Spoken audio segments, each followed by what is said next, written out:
geste pour le Ramadan, le grand objet de ce déplacement, c'est pour annoncer à la population de Galakaina que nous avons continué à penser à leur avenir depuis la dernière fois que nous les avons installés ici. Donc, nous voulons annoncer aujourd'hui à cette population que notre partenaire Waha et la fondation Gourivi Meilleur, nous avons trouvé un nouveau site de relogement pour cette population. Le site sera à leur disposition après la saison de pluie. C'est un site d'1,5 hectare que nous avons pu trouver. Et donc, le site sera à leur disposition et ce site sera leur propriété.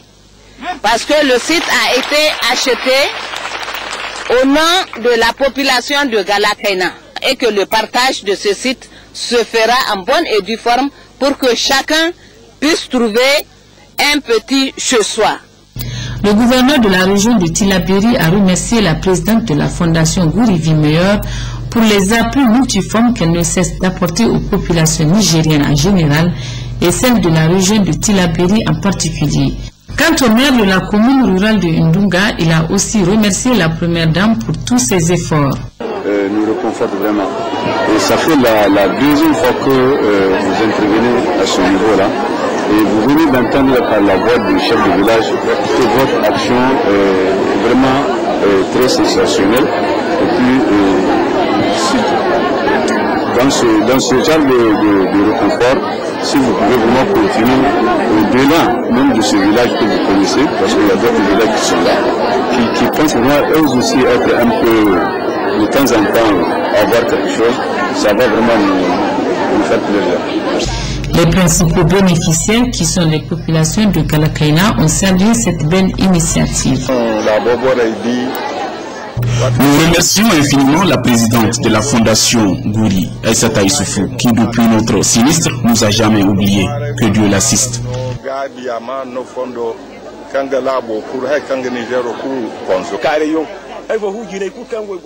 Nous sommes vraiment contents de ce geste de la part de la présidente de la fondation Gourivi Meilleur. À présent que chacun va retrouver une demeure pour sa famille, nous ne pouvons que la remercier. Que Dieu l'aide. Ces œuvres salvatrices de la présidente de la fondation Gourivi Meilleur vont sans doute permettre aux différents bénéficiaires de bien accomplir en tant que musulmans cet acte obligatoire de l'un des 5 piliers de l'islam dans la paix et la sérénité.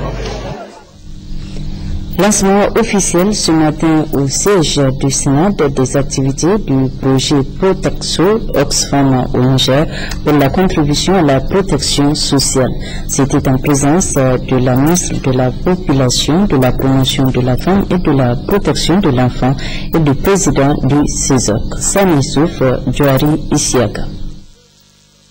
Les activités du projet Protexo Oxfam contribueront au renforcement des capacités de la politique nationale de protection sociale du Niger. Selon la ministre de la Population, de la Promotion de la Femme et de la Protection de l'Enfant, ce projet vient à point nommé car la protection sociale est une nouvelle dynamique sociale dans laquelle les acteurs doivent jouer un rôle prépondérant. De par notre loi fondamentale, le peuple nigérien a opté pour un État démocratique et social dont l'un des principes fondamentaux est la solidarité nationale. Pour concrétiser ce principe, une place de choix est accordée à la protection sociale dans le programme de la Renaissance et dans le plan de développement économique et social PDS 2012-2015, cadre de référence de toutes les actions de développement pour les 3 années à venir. La volonté du gouvernement de renforcer les mécanismes de protection sociale avec l'accent mis sur les plus vulnérables est donc claire à travers son cadre législatif, ses stratégies de développement et ses partenariats.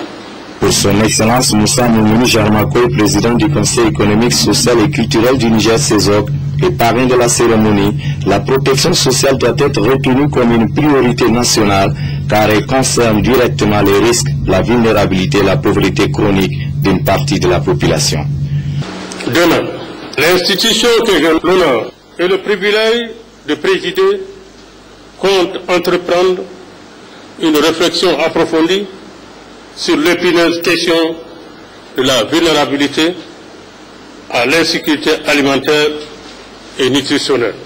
Aussi, au cours de son mandat, notre Conseil s'employera-t-il à faire des propositions idoines au gouvernement pour diminuer le chômage et le sous-emploi, particulièrement des jeunes diplômés et des jeunes ruraux.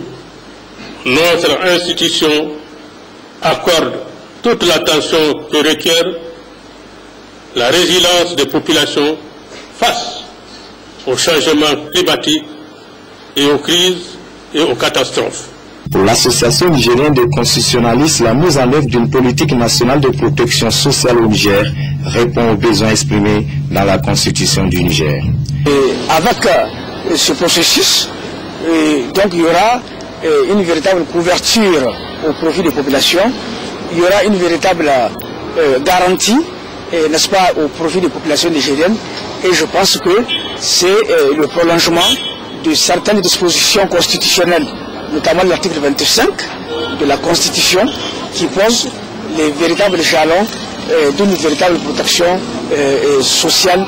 Cette plateforme de projet de protection sociale est financée par Oxfam et cet atelier servira de cadre d'information, de sensibilisation et de plaidoyer pour la mise en œuvre de la politique nationale de protection sociale du Niger. Le comité technique chargé de la mise en œuvre de la stratégie nationale de transition vers la télévision numérique terrestre au Niger a été officiellement installé ce mardi au ministère de la Communication. C'est le ministre Salif Labou Boucher qui a présidé la cérémonie. C'est Moussoumila Ibrahim Mahmoud Adam. En droite ligne de l'accord de Genève de 2006 prévoyant la fin de la radiodiffusion analogique au 17 juin 2015 dans la bande de fréquence 470-862 MHz, le gouvernement de la 7e République a adopté le 12 avril 2013 un document de stratégie nationale de transition vers la télévision numérique terrestre au Niger. Il s'agit aujourd'hui d'installer officiellement un comité chargé de la mise en œuvre de la dite stratégie. Il me plaît de rappeler que ce document de la TNT s'articule autour de 4 axes stratégiques majeurs, à savoir 1. L'adaptation du cadre juridique et institutionnel. 2. Le développement des infrastructures. 3. Le développement des programmes et contenus. 4. Le renforcement des capacités. Composé de représentants des ministères, des institutions de régulation, des radiodiffuseurs et de la société civile, il est attendu de ce comité technique un travail immense. Ce comité technique a pour mission, entre autres, de réaliser toutes les études techniques, juridiques et économiques nécessaires à la mise en œuvre de la stratégie, d'adapter le cadre juridique et institutionnel aux exigences de la télévision numérique terrestre, de définir une proposition de service pour la télévision numérique terrestre en cohérence avec les besoins du consommateur, d'élaborer et de mettre en œuvre une stratégie de communication en direction des groupes cibles, afin de veiller au déploiement du réseau et à l'extension de l'analogique, conformément à la feuille de route nationale. Pour tous les pays, cette transition, dira le ministre de la Communication, représente un changement important sur le plan technologique, mais aussi politique, social et économique. Bref, la transition vers le numérique est un véritable outil de souveraineté. Le ministère de la Population, de la Promotion de la Femme et de la Protection de l'Enfant apporte sa contribution à l'organisation de la Musabaka, ou concours de lecture du Saint-Coran, organisé à chaque Ramadan par les médias publics et privés. Le don a été remis ce matin aux représentants des organes de presse. Hafsatou Mohamed. Il est de coutume pour les groupes de radio et télévision d'organiser chaque année au mois béni de Ramadan le concours de lecture du Saint-Coran, communément appelé Musabaka. La fin de ce concours est toujours sanctionnée par la remise des prix aux meilleurs. Pour soutenir cette œuvre salutaire, le ministère de la Population, de la Promotion de la Femme et de la Protection de l'Enfant a fait don aux différents organes initiateurs de ce concours. L'objectif visé, c'est de contribuer. Vous savez, c'est devenu maintenant une tradition pour le ministère de la Population, Promotion de la Femme et Protection de l'Enfant d'accompagner les institutions de presse qui organisent chaque année la Moussawaka.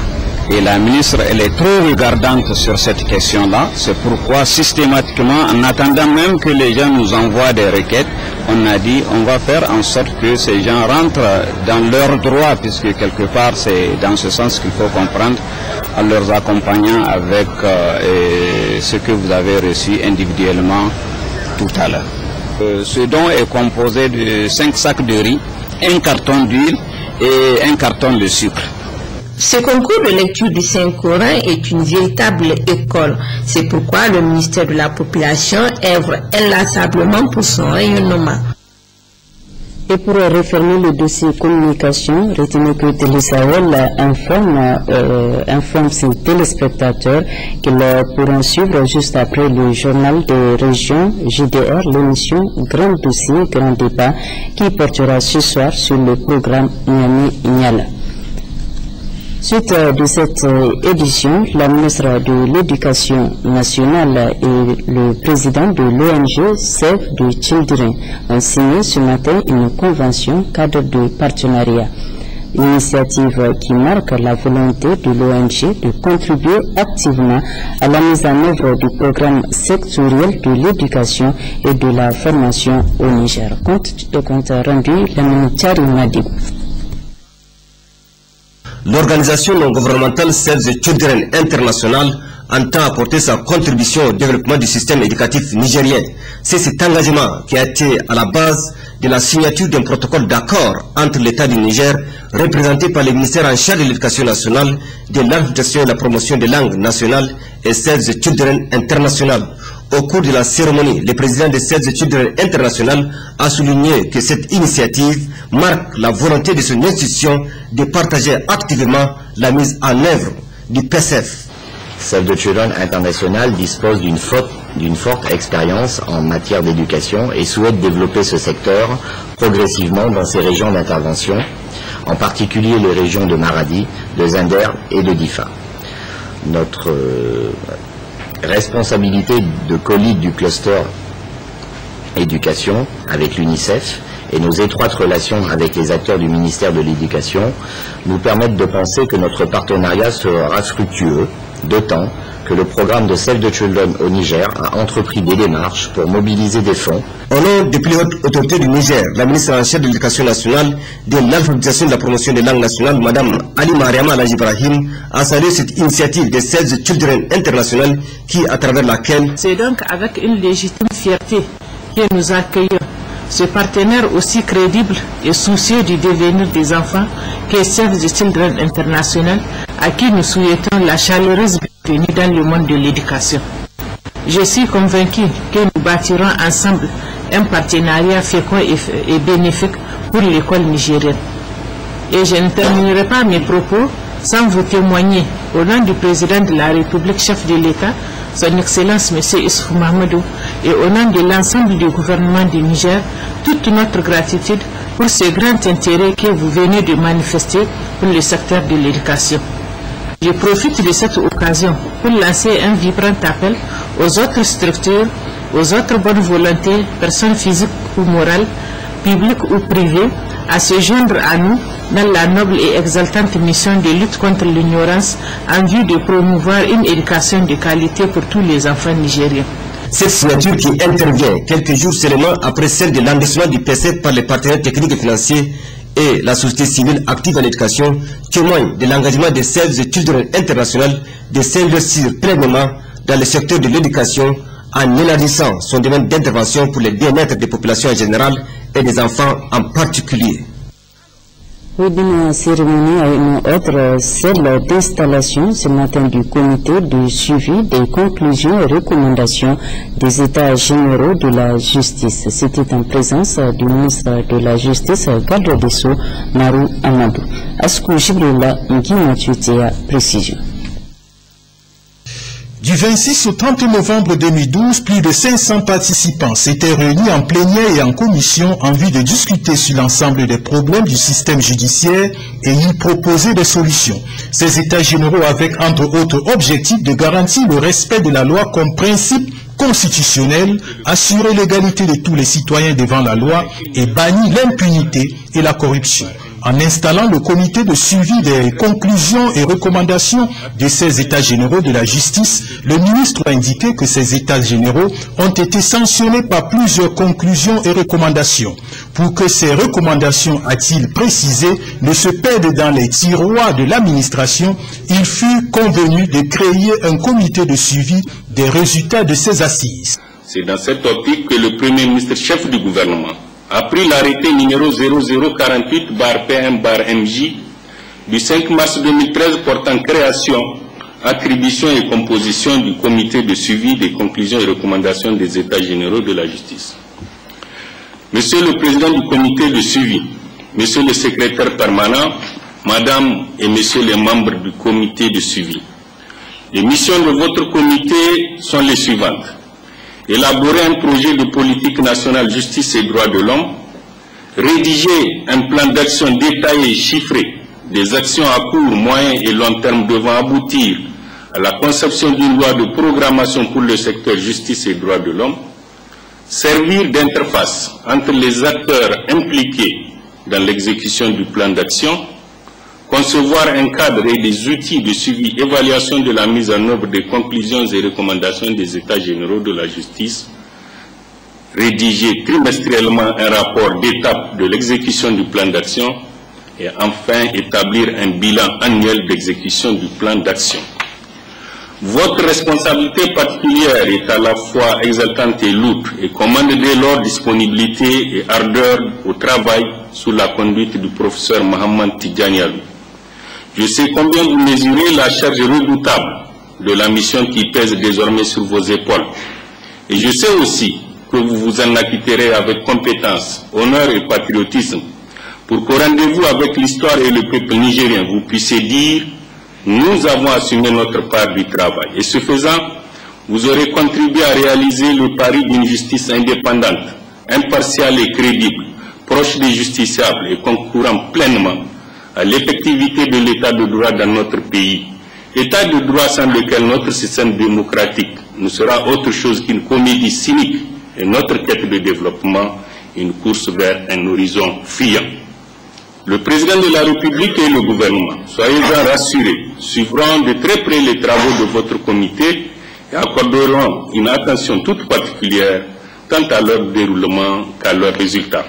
Il faut noter que les membres de ce comité ont la lourde responsabilité de traduire les recommandations de ces états généraux en politique nationale et plans d'action concrètes et chiffrés qu'il faudra mettre en œuvre à travers des lois de programmation pluriannuelles afin de répondre efficacement aux problèmes qui minent notre système judiciaire.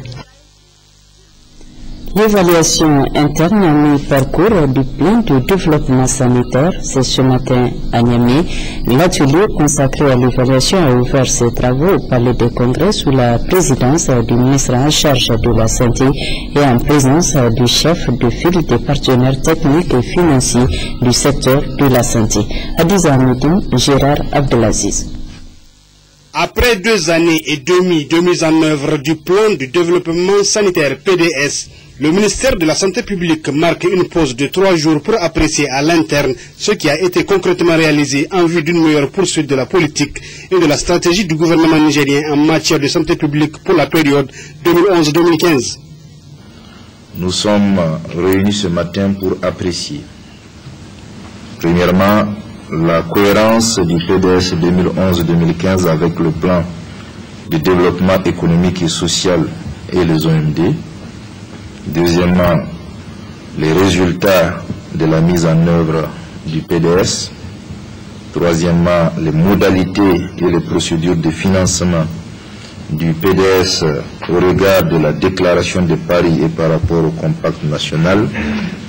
Quatrièmement, le niveau de mise en œuvre de la décentralisation des responsabilités et des ressources vers le niveau déconcentré. Cinquièmement, le niveau de mobilisation des ressources par l'État, les partenaires techniques et financiers, le privé, les ONG, associations et les collectivités pour la mise en œuvre des actions programmées et l'atteinte des objectifs. Sixièmement, le niveau de mise en œuvre du compact. Septièmement, le niveau de mise en œuvre des réformes inscrites dans le PDS 2011-2015.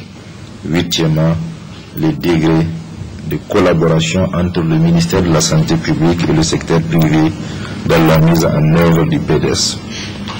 Après quoi, nous analyserons les difficultés, les contraintes, les menaces et les atouts dans la mise en œuvre pour chacun des axes du PDS et formulerons des recommandations appropriées pour améliorer l'exécution de la phase suivante de la mise en œuvre du PDS. Mesdames et messieurs, tout ce qui précède indique à suffisance que la tâche qui vous attend est grande, mais salutaire car elle va contribuer à l'amélioration de la santé de nos populations, vœu cher à son Excellence Issoufou Mahamadou, président de la République, chef de l'État. Auparavant, Juan José, coordonnateur général de la coopération espagnole et chef de file des partenaires techniques et financiers du secteur de la santé au Niger, a exprimé la satisfaction des partenaires techniques et financiers pour la bonne collaboration et l'excellente communication entre les services de santé et les partenaires techniques et financiers sous la houlette de Soumane Sanda. Il a aussi félicité le gouvernement nigérien pour la baisse de la mortalité intra-hospitalière due à la malnutrition et la réduction importante de la mortalité infanto-juvénile de 219 à 132 entre 2006 et 2012, soit un taux annuel de diminution de 6,6%. Juan José a cependant souligné que des efforts sont à fournir davantage pour la malnutrition qui est toujours d'actualité et la mortalité maternelle et néonatale qui stagne depuis plus de 10 ans au Niger. Le chef de file des partenaires techniques et financiers espère qu'au cours de la seconde période du PDS, certains défis dont la planification familiale, la prévention de la malnutrition ou encore l'extension de la couverture sanitaire retiendront l'attention des acteurs de la santé avant de lancer un appel à la mobilisation soutenue des partenaires techniques et financiers au secteur de la santé au Niger. Atelier de formation des formateurs sur l'intégration des changements climatiques dans les stratégies et politiques de développement organisé par l'Alliance mondiale contre le changement climatique. Cette formation regroupe les experts nationaux en matière de changement climatique. À côté de Glassam, Rachida Senidjouri.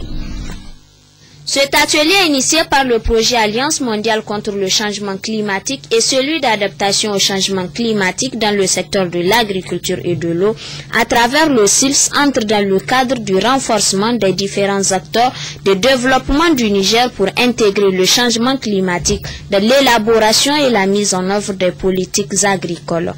Cette formation des formateurs sur l'intégration des changements climatiques dans les stratégies et politiques de développement a pour principal rôle de contribuer au renforcement des capacités d'un groupe d'experts nationaux issus des secteurs socio-économiques clés du développement sur les effets des changements climatiques. Depuis 2011, les efforts du SILS en matière de changement climatique se sont poursuivis avec de nouvelles initiatives en cours. Je voudrais citer entre autres le projet intra-ACP Alliance mondiale contre le changement climatique, le projet appui aux institutions africaines du climat financé par la BAD, le projet adaptation au changement climatique dans le secteur de l'eau, de l'agriculture et de l'eau et le programme régional de gestion durable des terres. Le Conseil national de l'environnement pour un développement durable, CNEDD, fort de son expertise sur les questions liées au changement climatique par la voix de son secrétaire exécutif, Dr Kamaï Mazou, entend mettre le bouchée double pour la bonne réussite de cette formation. En ce qui concerne l'intégration, la dimension du changement climatique dans les politiques et stratégies de développement, je voudrais souligner que le CNEDD possède une expertise avérée. Car dans le cadre de la mise en œuvre de la composante Niger du programme africain d'adaptation, il a élaboré, avec le soutien du gouvernement japonais, un guide pour l'intégration du changement climatique et l'adaptation de la planification. Ce guide sert aujourd'hui d'outil privilégié pour la révision en cours des trois stratégies sectorielles relatives à la santé, l'eau et le transport, pour prendre en compte la dimension du changement climatique. La présente formation permettra au Niger de se doter d'un pôle d'experts formateurs d'un niveau suffisant permettant de contribuer à la formulation de réponses adéquates aux défis des changements climatiques auxquels le Niger fait face. Il s'agit entre autres de la compréhension des liens entre le changement climatique et le développement avec des cas pratiques sur le Niger et des différentes étapes de l'intégration du changement climatique dans les politiques. Atelier toujours avec l'ouverture ce matin à Africa Hall des travaux de l'atelier de formation des acteurs sur la planification stratégique et gestion axée sur les résultats. Objectif, renforcer les capacités des acteurs du système statistique national en matière de formulation de la stratégie nationale de développement de la statistique de Sekinato Abdou Tahirouassa. Élaborée et adoptée en 2008 par le gouvernement, la stratégie nationale de développement de la statistique a servi de référence au secteur du système statistique national pour mettre en œuvre les différentes opérations statistiques pour la période 2020.